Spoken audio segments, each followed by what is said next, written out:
Welcome to this brief overview of sociocracy. If you'd like a more detailed introduction, then please follow the links at the beginning and the end of this presentation. Sociocracy, also known as dynamic governance in the US, is a whole system approach to governance within organization. It has its own decision-making process and relies on the practice of learning from experience. We could call this feedback loops. Sociocracy involves people affected by decisions in the forming of those decisions. And when we talk about these decisions, we refer to them as policies or agreements. Policies guide the creative flow. So you could take the metaphor of the river, the policies are the banks, and the workflow is the water. Sociocracy is a way of tapping the collective intelligence of the group, harnessing the collective intelligence and using that to develop resilient and appropriate policies in order to achieve the outcomes that are desired. And because people participate in forming the decisions that affect them, it also fosters the development of accountability and a sense of ownership. The word sociocracy has two roots: socio, from the Latin socius, which translates as companion or friend, and krasi, from the ancient Greek kratos, power or rule. So we could say that sociocracy means power or rule of the companions. Another way to look at this is governance by the social group. This is different to democracy or demos. Demos meaning the general mass of people with voting privileges. So sociocracy ascribes decision-making and autonomy to the social groups invested around shared aims. In a sociocratic organization, it's important to clarify vision. Vision defines the dreamed of, desired future, is often presented in a brief text and presented in the present tense. Vision enables people to establish if they have a sense of alignment, and it also helps the entire organization to remain aligned and directed towards the outcomes they wish to achieve. A mission, often a mission statement, defines the big picture, how an organization intends to realize its vision. It doesn't break it down into specifics, it's more general and broad. And in order to define that further, we can look at what we might call aims or deliverables or unique value propositions. Another way of understanding aims is products or services, raw materials, experiences and transformations. People gather around aims. So when you look at an organization using sociocracy, you can see the various domains defined by the aims. Vision, mission, and aims can be both outward-looking and inward-looking. An organization may have a vision for the world, a dream of how the world would look as a consequence of the organization in 1 year or 3 or 10. But also, they would have an inward-looking vision, a vision for the organization itself. How would this organization look if we realized our dream for it in 1 year or 3 or 10? Equally, an organization can have an inward-looking mission, the big picture, how they intend to become the company or organization of their dreams. And also inward aims, like for example, IT or finance or recruitment or membership, and so on. It's valuable to also distinguish values. So an organization could have values that it shares with the world to give people interacting with them a sense of who these people are and the things that are important to them. And also an organization can have internal values. Values really help to define the culture of the organization and once again support people in establishing if they have alignment with the underlying ethos of the organization. When we use this term organizations in sociocracy, what we're referring to is a group of people who come together and collaborate in order to realize common objectives. In sociocratic organizations, people align around the shared vision. When we talk about governance, from the Latin gubernare, to steer a vessel, we mean to govern or to create policies. Remember the banks of the river that guide the creative flow. So policies are created to address issues that arise in endeavours to fulfill aims.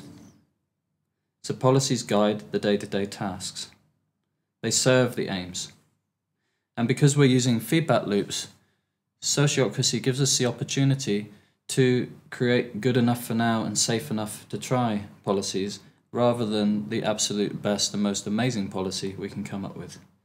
This helps to foster effectiveness, and because rarely can we predict all of the factors that we would need to consider in the future, we can create minimum viable policies and then evolve them as we build experience.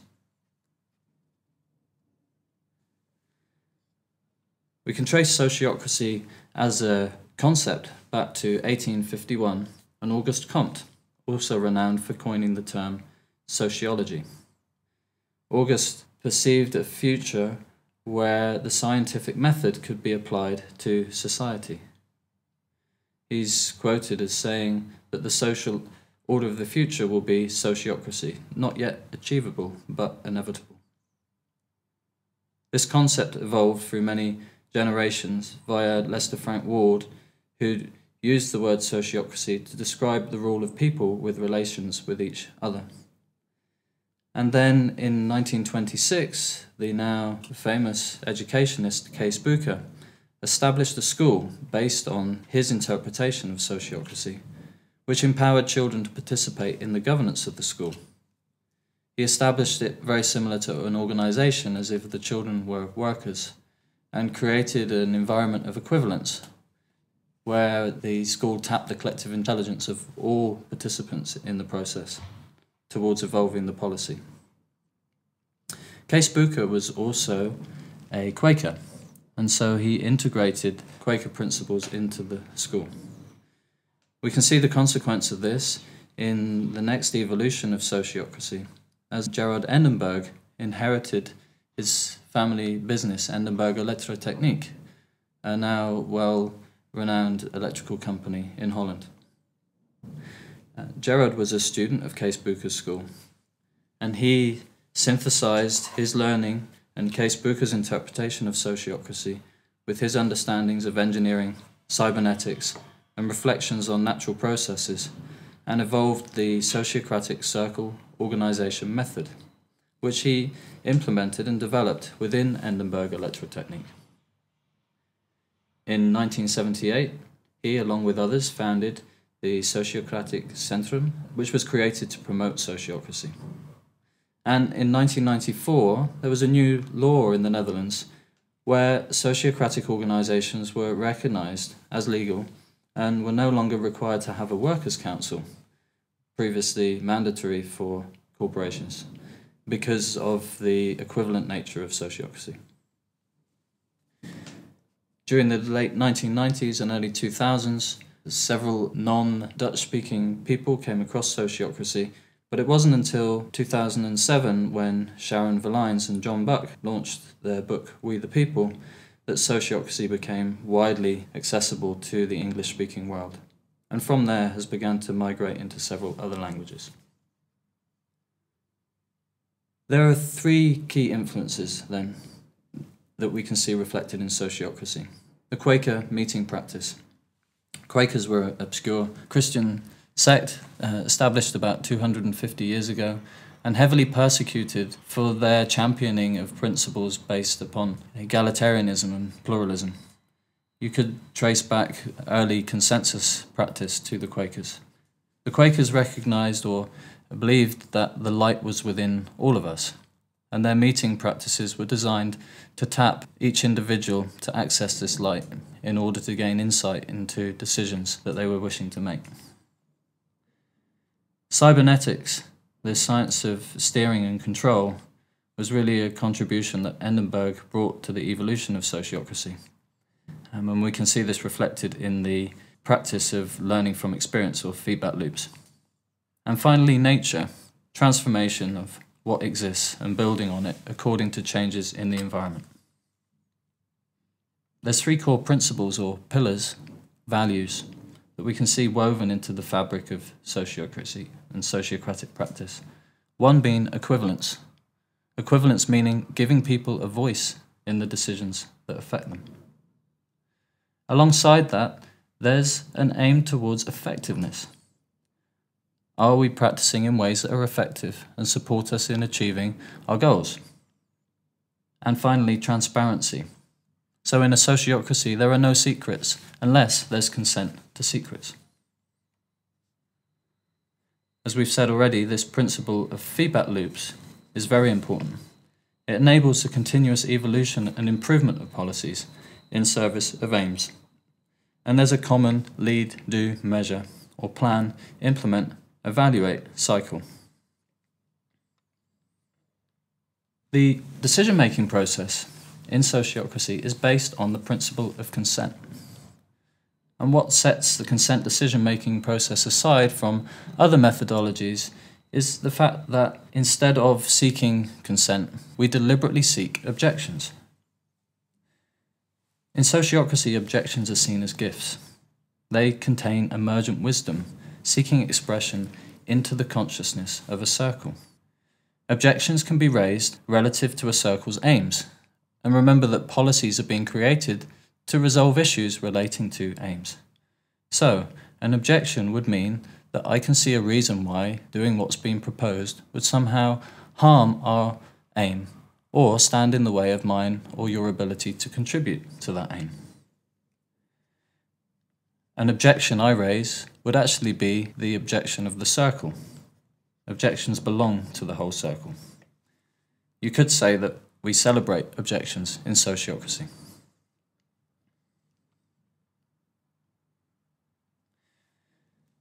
So, sociocracy is specifically processes for handling the governance of organization. We make a distinction between governance and operations. There are no real rules about how to handle operations in sociocracy, other than the imperative that whatever is decided with consent of the people. Consent lies at the heart of the various meeting processes in sociocracy.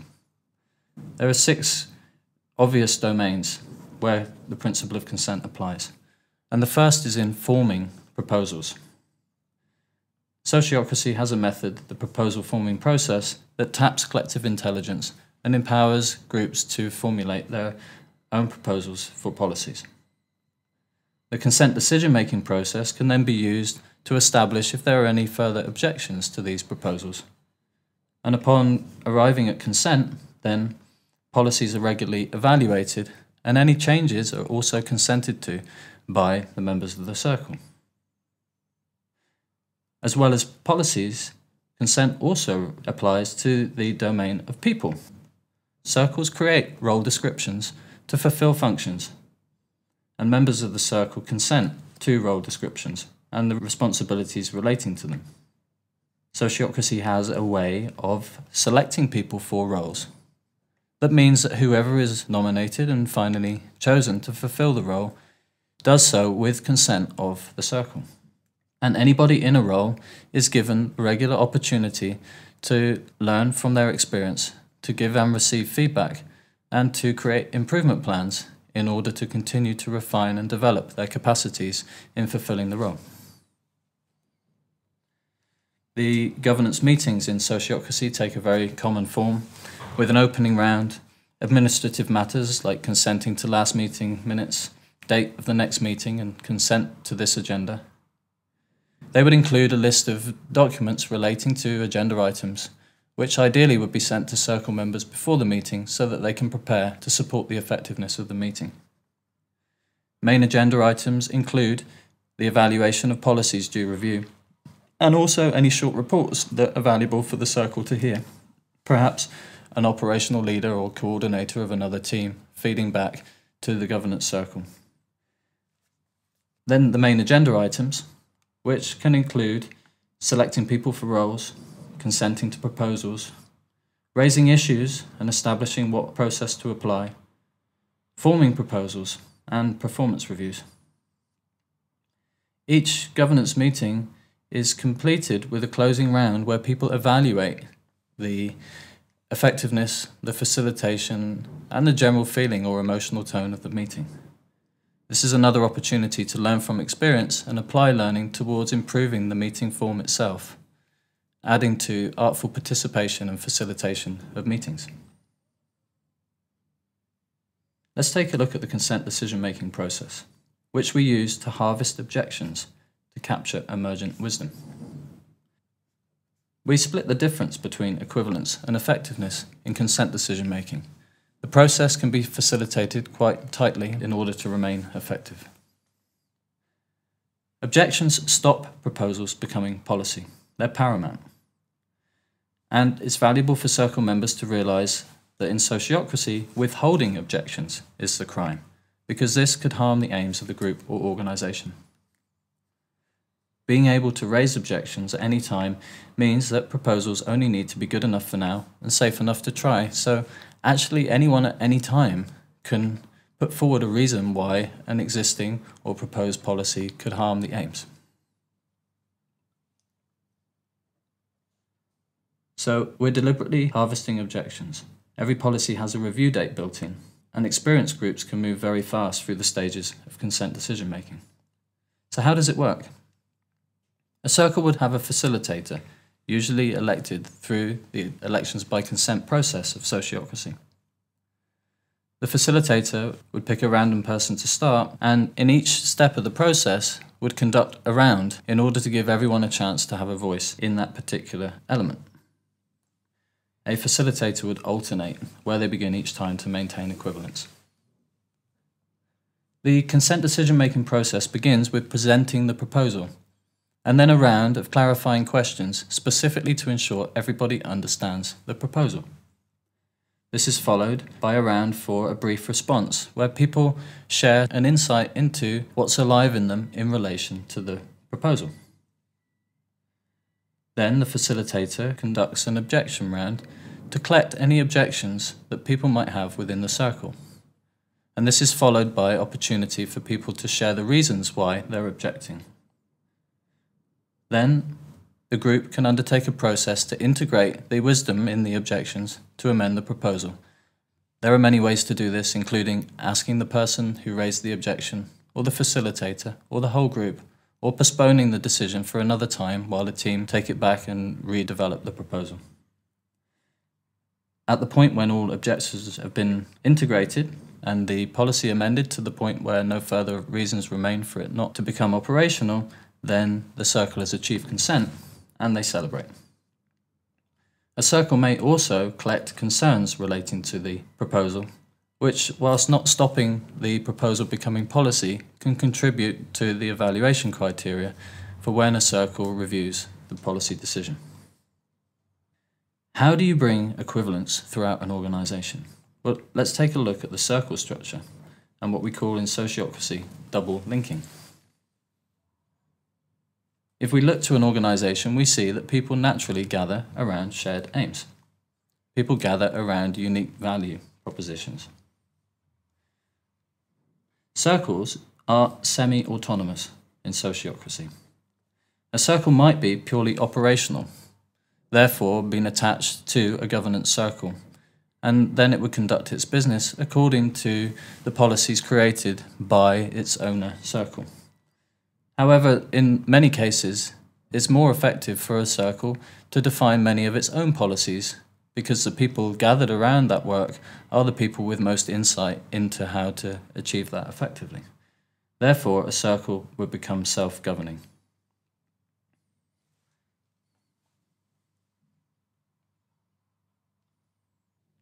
We can see a distinction in sociocracy between governance and operations. So, a governance circle structure relates to the way in which an organization structures its decision-making teams. The functional hierarchy can look quite different. People lead certain operations within certain circles, and other people follow. The difference between a more traditional hierarchical organization and a sociocratic one is that in the sociocratic case, the circles formulate policy themselves. Anyone can object to policy if there's reasons to do so. Because circle members throughout the organisation create role descriptions and elect people into roles, there's equivalence and choice, and therefore people don't end up in situations being ruled by people whom they have objection to.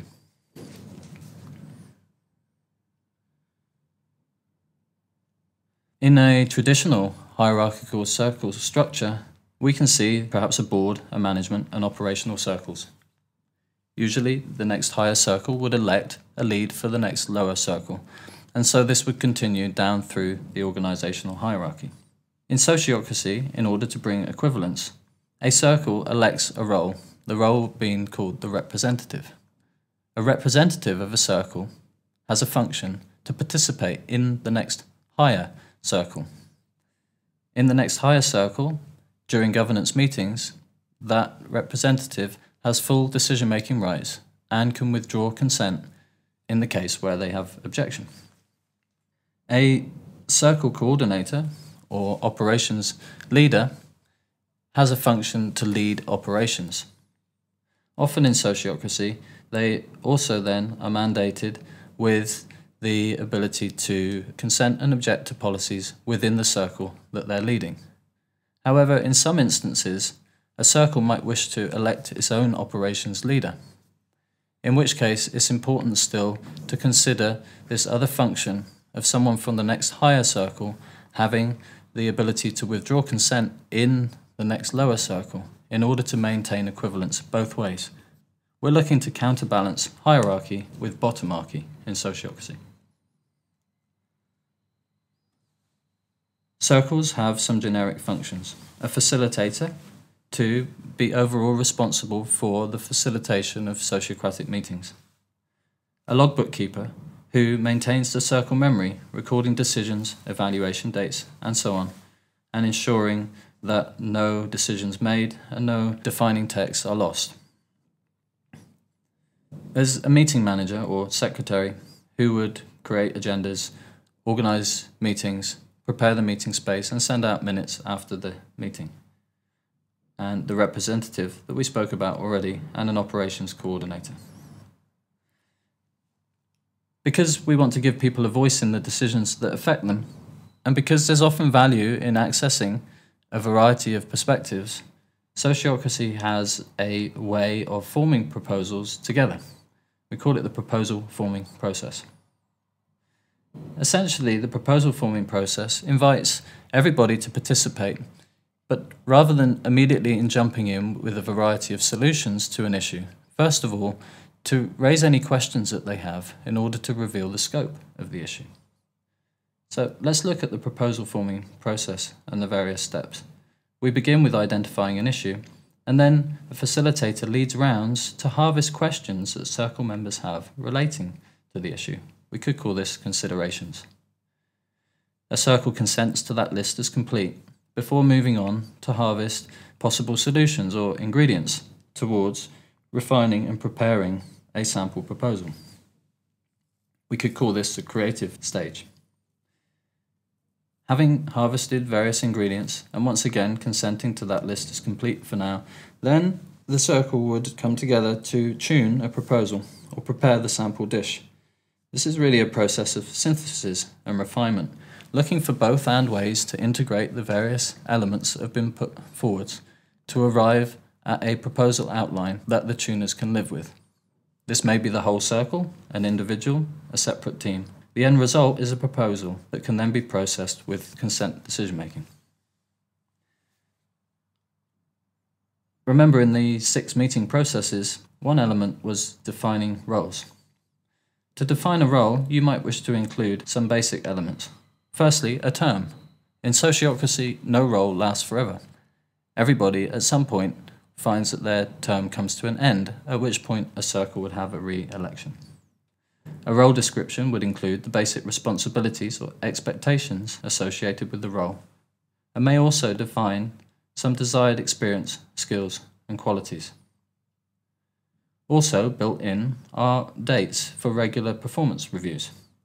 We'll speak more about performance reviews shortly. There's one rule or invitation for secrecy in sociocracy, and that is that you don't express an interest in a role before the election process, because of the potential to sway people's opinion. Let's look at the election process. We call this role selection or election by consent. It begins by presenting the role description and ensuring that everybody in a circle understands the role that's due election. Everybody in a circle is a potential nominee, and we begin by everyone making a nomination for somebody for the role. This can include someone nominating themselves.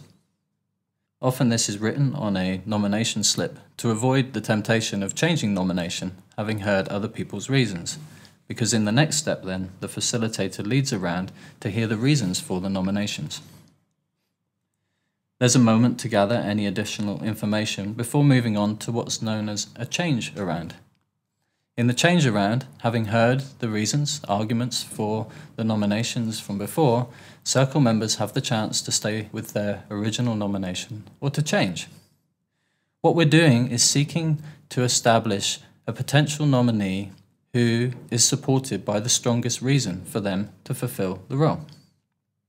Then a facilitator makes a nomination from the various nominees put forward by the circle, and finally would lead a consent round to see if there are any objections to the nomination. The person nominated is the last person to be asked if they have an objection. Any objections are tapped for the wisdom that they conceal, and maybe the role description is changed.